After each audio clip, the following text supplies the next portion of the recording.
بسم اللہ الرحمن الرحیم۔ السلام علیکم۔ بیوی یا شوہر کو راہ راست پر لانے کا وظیفہ۔ اگر کسی عورت کا شوہر اس سے بد اخلاقی یا برائی سے پیش آتا ہو تو اس عورت کو چاہیے کہ عشاء کی نماز کے بعد 1100 مرتبہ یا مومنو پڑھ کر آنکھیں بند کر کے بیٹھ جائیں اور یہ تصور کریں کہ میں عرش کے سائے میں ہوں اور شوہر نیچے ہے۔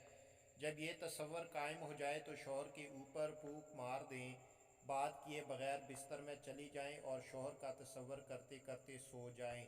انشاءاللہ خاوند کی طرف سے بد اخلاقی، برائی، زیادتی کا اظہار نہیں ہوگا۔ اس عمل کی برکت سے شوہر بیوی کا گریدہ ہو جائے گا۔